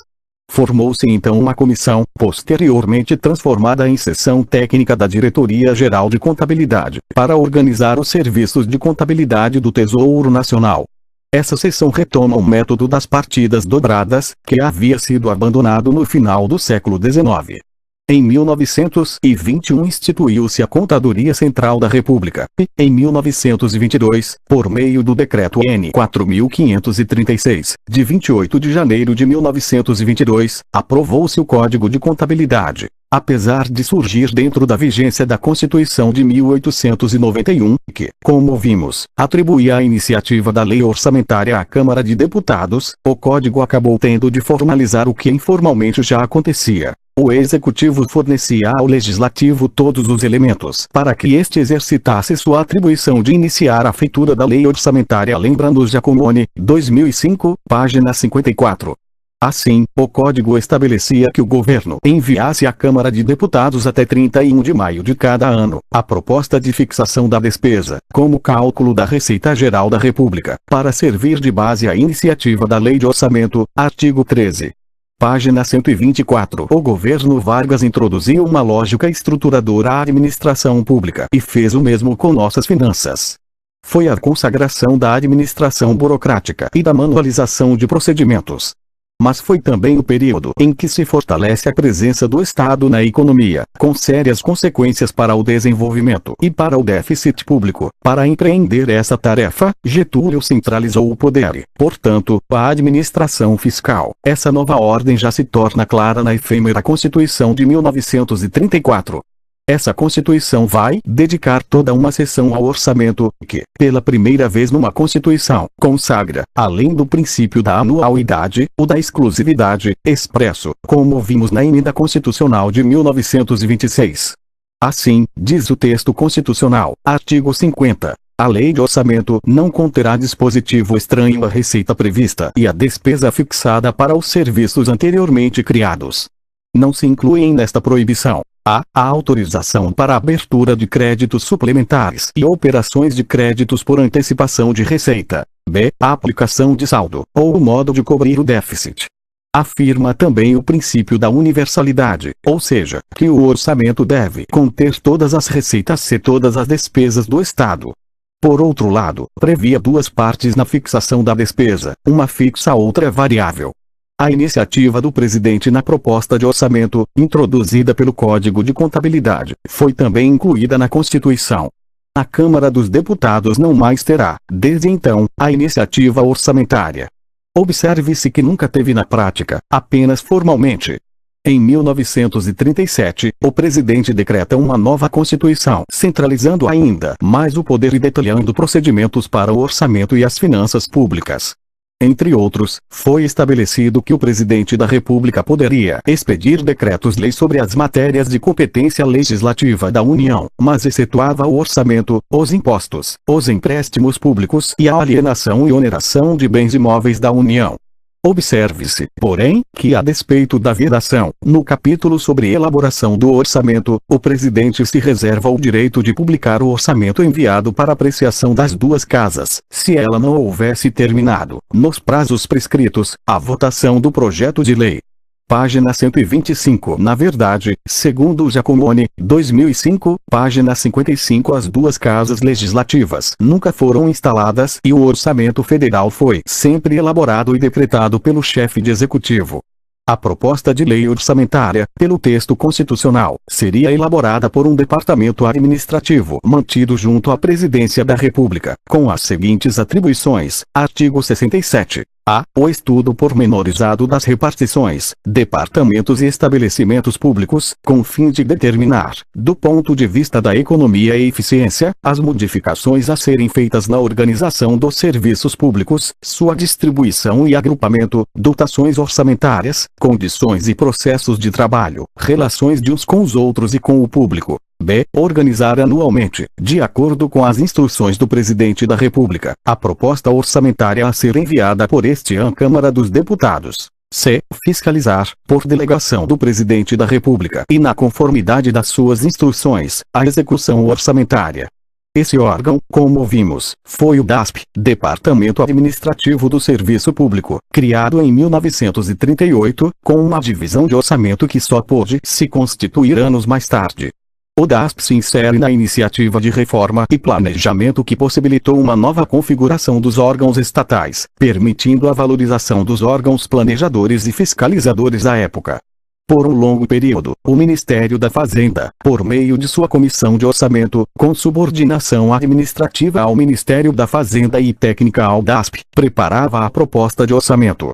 Em 1945, a Comissão de Orçamento foi extinta e o DASP ativou sua divisão de orçamento. Pouco mais tarde, em 1939, foi definido, numa nova onda de centralização, que os estados e municípios teriam seus orçamentos submetidos a um departamento administrativo, formado por membros nomeados pelo presidente, que fiscalizariam igualmente sua execução. Com a vitória dos aliados na Segunda Guerra Mundial, houve a redemocratização do país e o retorno a uma onda de descentralização. A Constituição de 1946 foi elaborada nesse espírito e trouxe novamente mudanças no processo orçamentário e no controle das finanças públicas. A retomada da separação de poderes trouxe consequências para o processo orçamentário, agora novamente de iniciativa do Executivo e votação pelo Legislativo. O Tribunal de Contas, que merecerá bastante destaque nas Constituições de 1934 e 1937, ganhando uma seção específica, agora aparece como integrante do processo orçamentário. Seu papel aparece no artigo 22, da seguinte forma: a administração financeira, especialmente a execução do orçamento, será fiscalizada na União pelo Congresso Nacional, com o auxílio do Tribunal de Contas. Suas competências, expressas na seção intitulada do Orçamento, seção 6, são: página 126. 1. Acompanhar e fiscalizar diretamente, ou por delegações criadas em lei, a execução do orçamento. 2. Julgar as contas dos responsáveis por dinheiros e outros bens públicos, e as dos administradores das entidades autárquicas. 3. Julgar da legalidade dos contratos e das aposentadorias, reformas e pensões. O governo militar, como vimos, adotou uma lógica centralizadora e modernizadora no trato da administração pública, preservando iniciativas de estruturação lideradas por Amaral Peixoto e Hélio Beltrão. O esforço desenvolvimentista dos governos anteriores foi igualmente mantido. Especificamente no que se refere às finanças públicas, o novo governo, ao assumir, encontrou uma situação bastante complicada. A inflação era elevada e inexistiam mecanismos para aferir a gravidade do déficit fiscal. Para lidar com a inflação, sem prejudicar o tom ainda desenvolvimentista do governo, foi lançado, em novembro de 1964, o PAEG, Programa de Ação Econômica do Governo. Como constatam Fábio Gianbiagi e Ana Cláudia Além, 2000, página 106. O PAEG constituiu-se um programa de estabilização que enfatizava a importância da recuperação das taxas de crescimento da economia. Em outras palavras, o objetivo era combater a inflação de forma a não ameaçar o ritmo da atividade produtiva. O programa incluía diferentes reformas estruturais visando a modernização e adequação dos mecanismos financeiros à situação econômica vigente. O programa incluiria uma política bancária voltada a fortalecer o sistema de crédito, uma política de investimentos públicos para superar gargalos de infraestrutura, uma política tributária para aumentar a arrecadação, corrigir distorções e modernizar a máquina, a consolidação da dívida externa, entre inúmeras outras reformas. Mas, para combater o déficit fiscal e estabelecer ordem nas finanças públicas, o mais urgente era procurar combater a inflação, enquanto se construía um mecanismo temporário de correção monetária de títulos para permitir a criação de um mercado interno de títulos públicos, e aperfeiçoar a arrecadação. Página 127. O governo tem 3 maneiras de financiar sua ação: tributos, dívida e inflação. Sabemos que a inflação traz consequências desastrosas para a economia, assim restaria ao governo reduzir gastos e adotar uma combinação de melhoria da arrecadação e de organização de um sistema de endividamento sustentável. Vimos, no capítulo anterior, o esforço feito no período para modernizar a arrecadação. Com relação ao endividamento, havia um problema. Com a inflação presente no país logo após a mudança de regime, havia pouco interesse em adquirir títulos públicos. Afinal, a lei da usura, que proibia taxas de juros nominais acima de 12%, impedia uma adequada remuneração para os títulos públicos. A adoção das obrigações reajustáveis do Tesouro Nacional trouxe simultaneamente a correção monetária e a viabilização de um mercado voluntário de títulos públicos. Significou também um incentivo à poupança individual. Outra reforma importante prevista no PAEG, também iniciada ainda em 1964, a reforma bancária, consistiu em substituir a SUMOC, Superintendência da Moeda e do Crédito, criada em 1945, pelo Banco Central, com funções de autoridade monetária e vocação para ser o banco dos bancos. Porém, algumas distorções adotadas para dar conta de situações transitórias e a natureza mesma do regime, avesso à transparência, levaram a que o Banco do Brasil também figurasse como autoridade monetária. Por outro lado, o Banco Central acabou também assumindo funções alheias a seu papel de autoridade monetária, como a gestão de alguns programas de fomento, registradas no chamado orçamento monetário e, portanto, não sujeitas à aprovação do Congresso. Os princípios da universalidade e da unidade orçamentária se encontravam, portanto, feridos. Assim, o Banco Central e o Banco do Brasil assumiam funções de autoridade monetária, o que gerava problemas de confusão institucional. Esse problema se agravava com o mecanismo pelo qual o relacionamento entre as duas instituições acontecia. A conta-movimento, que registrava os pagamentos e recebimentos realizados pelo Banco do Brasil por conta dos serviços prestados ao Banco Central, ainda sem estrutura para funcionar. Diariamente a conta era coberta.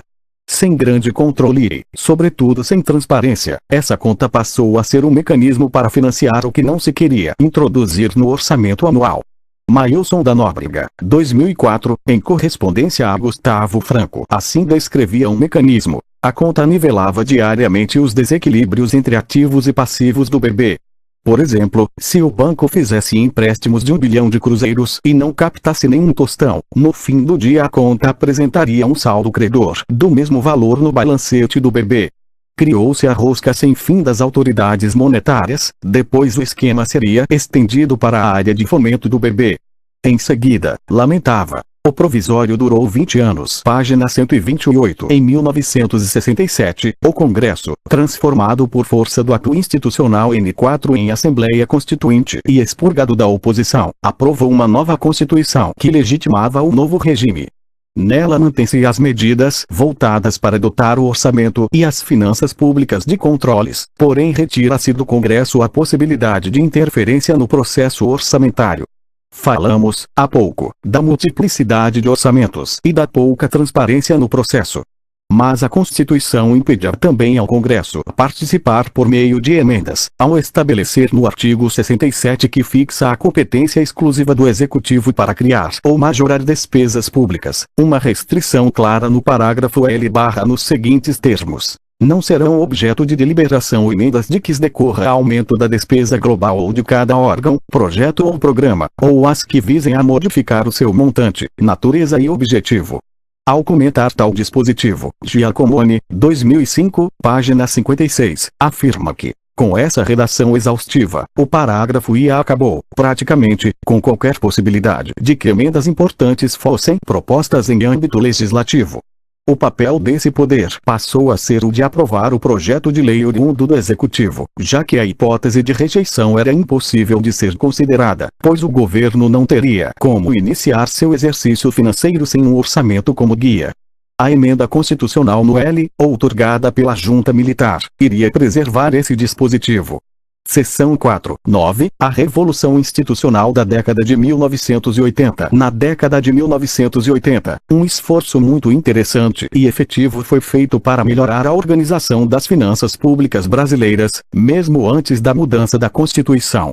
Unia a missão do Fundo Monetário Internacional, que veio preparar as bases de um acordo a ser implementado a partir de 1983, teve importante papel nas mudanças, mas também o teve uma equipe de técnicos do Banco Central e do Banco do Brasil que delinearam um novo papel para o Conselho Monetário Nacional, o Banco Central, o Banco do Brasil, que deixaria de ser autoridade monetária e que culminaram no fim da multiplicidade de orçamentos, na extinção da conta movimento e na criação da Secretaria do Tesouro Nacional. Entre eles, Mailson da Nóbrega, Pedro Parente, João Batista de Abreu. A missão do Fundo Monetário Internacional procurou, inicialmente, preparar o Banco Central para um registro mais adequado do endividamento público. Tratou também de estabelecer critérios comuns entre o governo e o fundo para a mensuração do déficit. A elevada inflação brasileira tornava pouco prático e mesmo distorcido o uso das necessidades de financiamento do setor público, NFSP, pelo critério nominal, despesas, receitas, sem expurgar a inflação. Como resultado dessas negociações, relatam Fábio Jambiage e Ana Cláudia Além, 2000, página 131, passaram a ser divulgados simultaneamente o resultado nominal com o operacional, com expurgo da inflação, ficando esse último como indicador do desempenho da política fiscal. Página 129. Em 1986, extinguiu-se a conta movimento. Desde 1983 tentava-se fazê-lo. Mailson da Nóbrega coordenou um grupo que deveria propor mudanças para aperfeiçoar institucionalmente as finanças públicas e o sistema financeiro no Brasil. Propôs, junto com outros técnicos, acabar com esse mecanismo provisório, mas que se mantivera por 2 décadas, acumulando distorções. Nessa primeira tentativa de extinção, as motivações eram claras. Segundo Gil da Portugal Gouveia, 1994, páginas 227 a 228, o Palácio do Planalto, então ocupado por Figueiredo, queria evitar que um novo governo, que deveria ser ocupado por Tancredo, dispusesse dos mesmos recursos dos militares, sem necessitar prestar contas de sua aplicação. No mesmo sentido, os técnicos que integravam a Comissão de Reordenamento das Finanças Públicas temiam que, nas palavras da autora, com a maior participação do Congresso nas decisões de governo, as pressões clientelistas acabassem saindo vencedoras nas decisões das autoridades monetárias. A forma de ter-se um antídoto para essa situação era abrir as contas do governo para a sociedade via Congresso Nacional, mas a proposta encontrou resistências corporativistas. As propostas, embora aprovadas pelo Conselho Monetário Nacional, CMN, foram rejeitadas por liminar na Justiça. 2 anos depois, com a redemocratização, o clima adequado estava criado para a proposta. Preparava-se o Plano Cruzado, e decidiram incluir medidas na área fiscal. O relato de Mailson, 2004, em tom informal, esclarece como iniciou a revolução institucional que resultou numa profunda transformação da gestão das finanças públicas. Pediram ao João Batista Abreu, então secretário-geral do Ministério da Fazenda, e depois ministro do Planejamento, para estudar o que fazer. O João tinha sido o vice-presidente daquela comissão que eu presidia. A resposta óbvia foi: está tudo pronto. Basta desarquivar. E foi o que se fez. O processo voltou ao CMN, que aprovou o fim da conta. Dilson Funário enfrentou uma rebelião de funcionários do BB em memorável reunião no auditório do Ministério. A extinção da conta de movimento foi o primeiro de uma série de passos previstos no relatório. Criação da Secretaria do Tesouro Nacional, que absorveria as funções de execução orçamentária a cargo de um departamento do BB, extinção das funções do fomento do Banco Central e do orçamento monetário, transferência para o Congresso Nacional da competência para autorizar a expansão da dívida pública, antes do CMN, idem, do BC para o Tesouro, da atribuição de gerir a dívida pública. O processo limpou o BC de funções que não lhe diziam respeito e preparou o caminho para reformas posteriores que trouxeram o banco à sua invejável situação atual.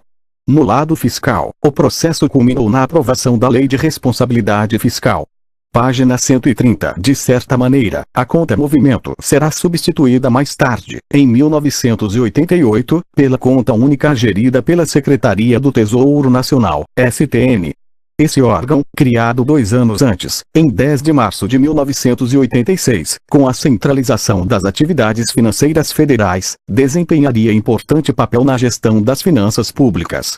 A STN passou a contar, pouco depois de sua instituição, com um Sistema Integrado de Administração Financeira, o SIAF, extremamente inovador para a época, que possibilitou a interligação de 5.000 unidades, com cerca de 34.000 executores de despesas dos orçamentos fiscal e de seguridade social. Ainda em 1987, ocorre a criação da carreira Finanças e Controle, dotando a Secretaria de pessoal selecionado especificamente para o exercício dessas funções. A implantação da conta única, sob a administração do Tesouro, acabou por eliminar mais de 5.000 contas bancárias governamentais, permitindo importante redução de custos bancários, perdas resultantes de atrasos em aplicação de dinheiro em um período de elevada inflação, em suma, um controle mais eficaz do fluxo de caixa do governo. A unificação dos orçamentos, consagrada na Constituição de 1988, concluiria essa fase de aperfeiçoamentos institucionais do fim dos anos 1980. A Constituição de 1988 veio consagrar esses e outros aperfeiçoamentos nas finanças públicas brasileiras, embora tenha, paradoxalmente, pressionado os gastos públicos com a universalização de alguns serviços, o que era fundamental para combater a pobreza e as desigualdades sociais, e concedido benefícios exageradamente generosos a algumas categorias. Como vimos anteriormente, uma das grandes inovações da Constituição foi dar maior transparência aos gastos públicos e ao seu processo de aprovação, acabando com a multiplicidade orçamentária, especialmente com os mecanismos voltados para a aprovação de despesas sem submetê-las ao Congresso, como foi o caso da conta movimento e do orçamento monetário. Na verdade, tratava-se mais de consagração de medidas em curso. A conta movimento, como vimos, ocorreu em 1986, e o orçamento monetário foi sendo progressivamente incorporado ao Orçamento Geral da União, a partir de 1985. Página 131. Outra importante mudança foi a exigência de 3 instrumentos orçamentários hierarquizados, todos submetidos ao Congresso: o Plano Plurianual, as diretrizes orçamentárias e os orçamentos anuais. Como vimos, o Plano Plurianual deve estabelecer, de forma regionalizada, diretrizes, objetivos e metas da administração pública federal para as despesas de capital e outras delas decorrentes e para as relativas aos programas de duração continuada. A Lei de Diretrizes Orçamentárias compreende as metas e prioridades da administração pública federal, incluindo as despesas de capital para o exercício financeiro subsequente. Orienta a elaboração da Lei Orçamentária Anual, dispõe sobre as alterações na legislação tributária e estabelece a política de aplicação das agências financeiras oficiais de fomento. Já a Lei Orçamentária Anual explicita todas as despesas previstas para o ano e deve ser compatibilizada com os 2 instrumentos anteriores. Outros elementos reforçados pela Constituição de 1988 foram: a capacidade do Congresso de fazer emendas ao orçamento, poder retirado pela legislação de exceção no regime militar, o papel do controle interno, que ganha previsão constitucional, e do controle externo. Mas certamente o aspecto mais importante da Constituição de 1988, do ponto de vista das finanças públicas, foi a vigorosa descentralização dos recursos em direção aos estados e municípios. Tal descentralização, junto com a fragilidade política do governo pós-democratização, afinal, Sarney assumiu contando com a desconfiança geral, associado que foi ao regime militar, os gastos relacionados a novos serviços e benefícios ditados pela Constituição e os efeitos da crise externa trouxeram um impacto importante nas contas do governo central.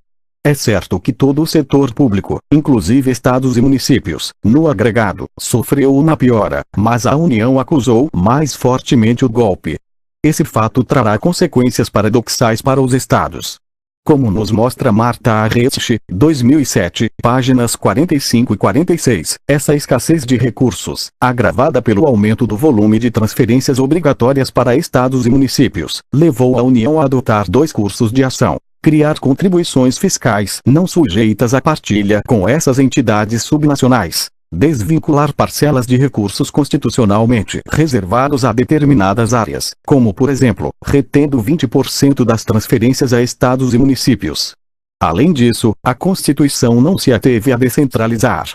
Ela também concentrou o poder decisório tanto no que se refere a impostos estaduais e municipais, definindo como serão coletados, quanto em algumas políticas públicas, em que a União legisla sobre assuntos atribuídos a governos subnacionais. Página 132. Por outro lado, um país com os desafios complexos como os nossos deve articular ações desenvolvidas em vários níveis e criar algumas soluções nacionais a problemas, especialmente no que se refere a desigualdades regionais e sociais. O estabelecimento de padrões nacionais, esclarece Abruzzo, 2003, página 236. É fundamental para aumentar a esperança por maior simetria entre os atores, especialmente quando a situação federativa for marcada por um alto grau de desigualdade, seja socioeconômica, política ou cultural, étnica ou religiosa. Nesse aspecto, está em jogo o equilíbrio entre a garantia dos direitos dos pactuantes e a criação de respostas nacionais à heterogeneidade, sendo estas últimas, muitas vezes, as responsáveis pela manifestação política autônoma dos entes mais fracos na balança federativa de poder. Após a promulgação da Constituição, as modificações no arranjo institucional das finanças públicas foram feitas para regulamentar artigos ou tentar assegurar bases mais seguras de financiamento das políticas públicas estabelecidas na Constituição. Ao mesmo tempo, começava a ser questionado um modelo de substituição de importações que vigorará desde a era Vargas. O Brasil, assim como outros países da América Latina e da Europa do Leste, no período pós-queda do Muro de Berlim, começava a se abrir comercialmente para o mundo. O combate ao déficit público, que era, em 1990, da ordem de 8%, tornou-se algo muito importante. A partir dos anos 1990, a inflação continuava muito alta e, naturalmente, isso era associado à insuficiência de recursos para fazer frente a gastos percebidos como excessivos. Anunciado em 16 de março de 1990, dia seguinte ao da posse de Fernando Collor de Mello, o Plano Collor incluía congelamento de preços e salários, mudança de moeda e bloqueio de liquidez. Esse bloqueio efetuou-se por meio da conversão da moeda antiga, o cruzado novo, para a moeda nova, o cruzeiro, na base de um cruzeiro para cada L cruzado novo. Cada pessoa pôde fazer a conversão imediata de apenas 50 mil cruzeiros. O restante permaneceu depositado em cruzados novos, em conta bloqueada mantida em nome de cada correntista nos bancos, à ordem do Banco Central, por 18 meses. Após esse período, o saldo da conta em cruzados começou a ser convertido em cruzeiros e liberado em 12 parcelas mensais. A inflação não foi debelada e, em 1991, teve de ser editado o Plano Collor II.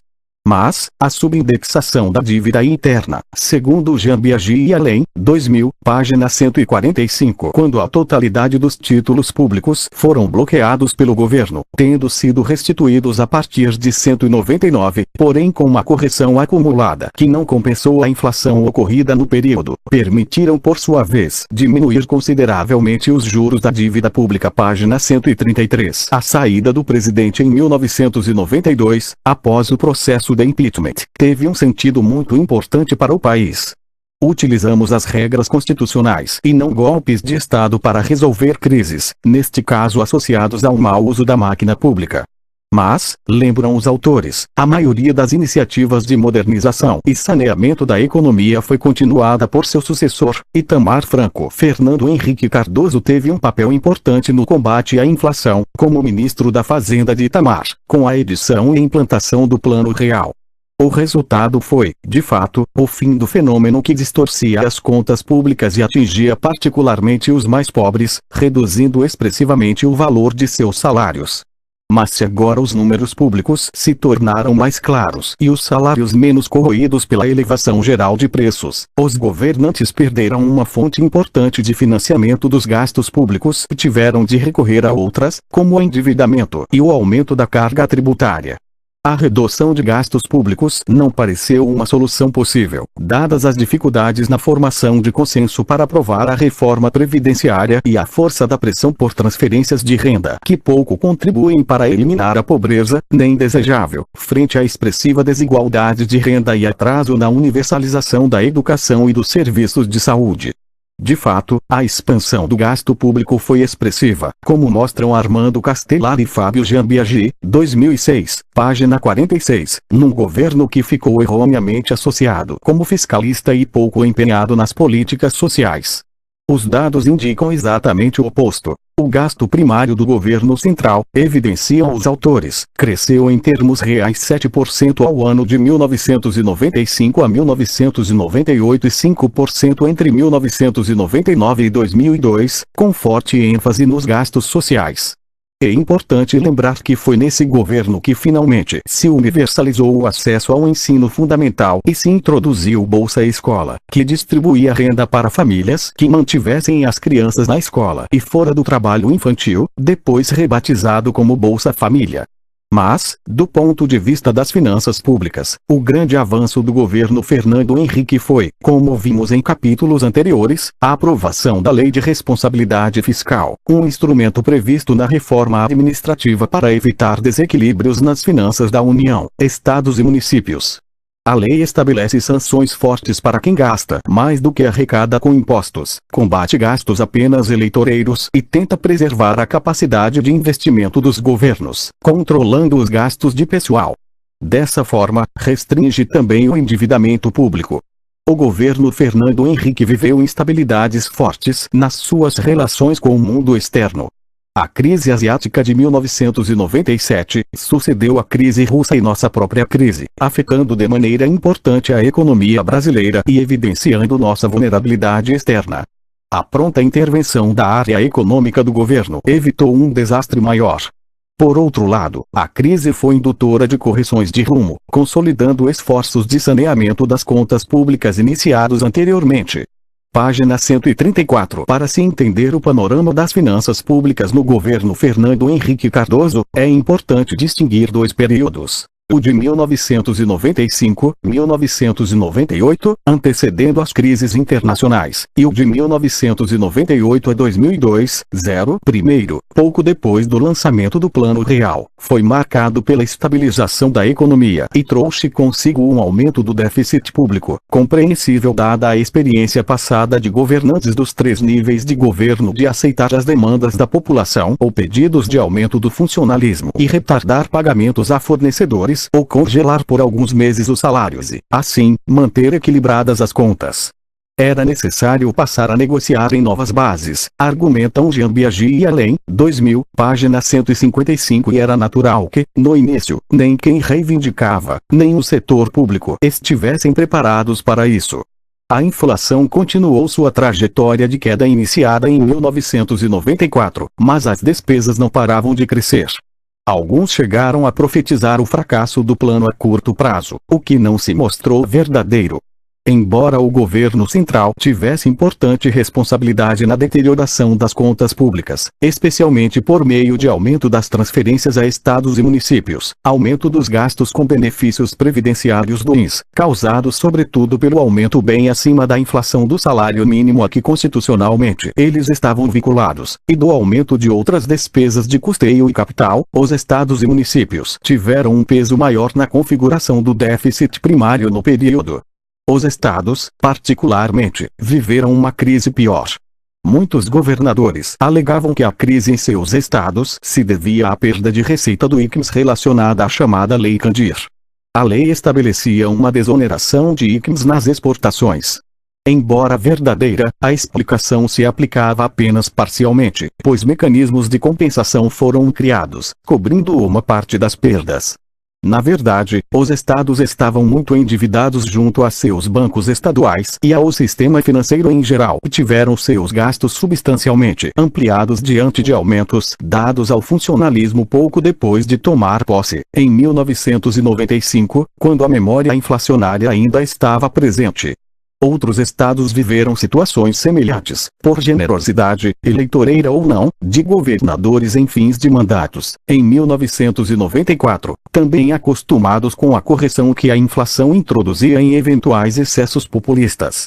Página 135. No período, diversos mecanismos de controle dos déficits estaduais foram introduzidos, afetando igualmente municípios. Gia Biagi e além. Página 164. Bancos estaduais que tradicionalmente financiavam governos agora estão impedidos de fazê-lo, seja por conta de privatizações ou de sua transformação em bancos de fomento. Antecipações de receitas orçamentárias, mecanismo muito utilizado até 1995 pelos governos para se financiar junto a instituições financeiras, foram limitadas pela legislação. Empresas estaduais igualmente não poderiam mais financiar governos estaduais porque a maior parte delas foi privatizada. Houve uma importante renegociação das dívidas dos governos estaduais, com a federalização da dívida mobiliária, a uma taxa de juros de 6%, tendo como colateral o pagamento de receita futura dos estados por 30 anos. Com isso, as necessidades de financiamento do setor público dos estados foram reduzidas, pois no acordo eles ficaram obrigados a pagar não só os juros, mas também o principal. Além disso, a possibilidade de retenção pela União de uma parcela dos fundos de participação dos estados e dos impostos estaduais foi incorporada aos contratos para cobrir não pagamentos. Aprovação da reforma administrativa, sobre a qual já falamos. O segundo período, de 1999 a 2002, foi marcado pelo ajuste fiscal e pela aprovação de algumas reformas estruturais de importância para as contas públicas. O ano de 1999, em que se vivia ainda o impacto das crises asiáticas e russa e do calote da dívida de Minas Gerais, na prática de pouco efeito fiscal, mas de efeito devastador na imagem do país, levando à perda de mais de US$ 1 bilhão por dia de reservas, o Brasil concluiu negociações com o Fundo Monetário Internacional para a obtenção de um pacote emergencial que tirasse o país da situação de risco.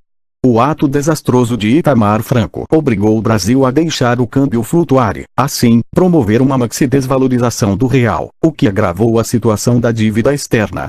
Mas o acordo com o Fundo Monetário Internacional, com metas ousadas de superávit primário para o setor público, fez o governo cortar gastos de forma importante, pela primeira vez. E isso sem descontinuar importantes programas sociais. Ao mesmo tempo, as condições para a aprovação, nos anos seguintes da Lei de Responsabilidade Fiscal, estavam dadas. Menos favorável, contudo, foi o clima para mudanças mais profundas na Previdência, embora medidas pontuais tenham sido adotadas. Página 136. O ano de 2002 foi marcado novamente por uma forte instabilidade, desta vez resultante de um temor do mercado acerca da política econômica do futuro governo Lula, percebida, inicialmente, como distante da ortodoxia e de um compromisso com a estabilização. Fernando Henrique Cardoso foi considerado pelos investidores como muito comprometido com a estabilização da economia, que conseguiu preservar, mesmo com as sucessivas crises externas e o calote de Minas Gerais. Os investidores temiam que Lula não mantivesse a mesma postura firme. Mas a política econômica do governo Lula, conduzida inicialmente por Antônio Palocci, um médico sanitarista, surpreenderia a muitos, não só assegurando a estabilidade econômica, como obtendo certo crescimento, dentro da onda global de prosperidade. A despesa primária do governo central continuou crescendo bastante, financiada por uma dívida interna que não consegue cair e por uma carga tributária em constante crescimento. O investimento, tão necessário para o desenvolvimento do país, tem sido pequeno e, assim, obras importantes de infraestrutura não são implementadas, e o país não cresce tanto quanto poderia numa conjuntura internacional que até 2007 mostrou-se favorável. Além disso, a reforma da Previdência, que poderia aliviar as contas públicas, não encontrou no governo Lula condições políticas de suporte para aprovação melhores do que no governo FHC. Algumas medidas complementares às anteriormente aprovadas por emendas constitucionais foram adotadas, mas o peso da Previdência se manteve grande. O terreno em que houve maiores avanços na economia diz respeito à função distributiva do Estado. Houve um avanço importante no governo Lula na desconcentração de renda. É verdade que os tremendos desequilíbrios de renda que tornam o Brasil tristemente famoso vêm diminuindo desde o governo Fernando Henrique Cardoso. Ricardo Paes de Barros, 2008, página 3, constata que, a despeito de ainda existir um contingente importante de pessoas em situação de extrema pobreza no país, cerca de 20 milhões em 2006, e de persistir uma situação de concentração de renda, entre 2001 e 2006, o país viveu uma queda constante e expressiva na desigualdade de renda, atingindo seu menor nível nos últimos 30 anos. O grau de desigualdade declinou fortemente, com uma redução média anual de 1,2% entre 2001 e 2006. O mais interessante para este capítulo de finanças públicas é a fonte dessa desconcentração: o Bolsa Família, um programa de transferência social que remunera 11 milhões de famílias carentes por enviar seus filhos à escola e vacinar suas crianças. Mais do que uma solução temporária para unir a situação de penúria, o programa tem diminuído a concentração de renda e garantido a saída da situação de dependência das futuras gerações. A educação é o mecanismo mais efetivo para combater a pobreza e as desigualdades, como mostra o estudo do Banco Mundial Redução da Pobreza e Crescimento, Círculos Virtuosos e Círculos Viciosos, de 2006. O que garante a saída de uma família da situação de pobreza é a mãe ter concluído o ensino médio. Página 137. Essa associação entre transferência social e educação parece uma chave interessante para melhor aplicar os recursos públicos no esforço de combate à pobreza. Seção 4. 9. Questões para aprofundamento. 1. O orçamento público é fim ou meio? Busque fundamentar a resposta com exemplos. 2. Quais as principais características do orçamento no Brasil? Procure realizar comparações sob o prisma da federação e da economia política. 3. Por que é possível afirmar que orçamento e planejamento andam juntos no sistema brasileiro? 4. Escolha 3 princípios relativos ao orçamento público e busque estabelecer relações entre eles. 5. Imagine um governo que se encontra endividado. Articulando seu conhecimento sobre finanças públicas, estabeleça 2 estratégias para reduzir tal dívida. 6. Busque estabelecer 3 características históricas do orçamento no Brasil e as diferenças em relação à Constituição de 1988. 7. Quais são as principais vantagens da conta única do governo que se constituiu no período pré-constitucional? 8. Estabeleça uma reflexão sobre as principais transformações das finanças públicas no Brasil a partir do século XXI. 9. De que forma o investimento em programas como o Bolsa Família podem contribuir para reduzir as desigualdades sociais? Seção 4 e 10. Bibliografia complementar. Abreu, M. de P. O Brasil e a Economia Mundial, 1930-1945. Rio de Janeiro. Civilização Brasileira, 1999. Alexandrino, Marcelo e Paulo, Vicente.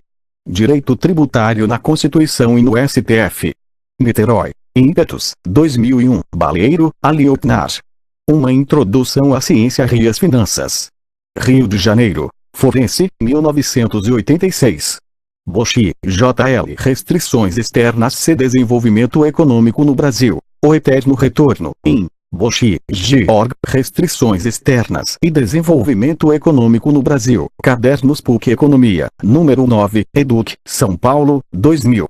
Coutinho, LG e 13 Luso, LGM. Desenvolvimento e Estabilização sob Finanças Globalizadas, Ecoa Onda e Sociedade, Campinas. 7, dezembro, 1996. Delfim Neto, A. O Plano Real e a Armadilha do Crescimento Econômico, em Mercadante, A.org. O Brasil Pós-Real, a Política Econômica em Debate. Campinas, Leunicamp, 1997.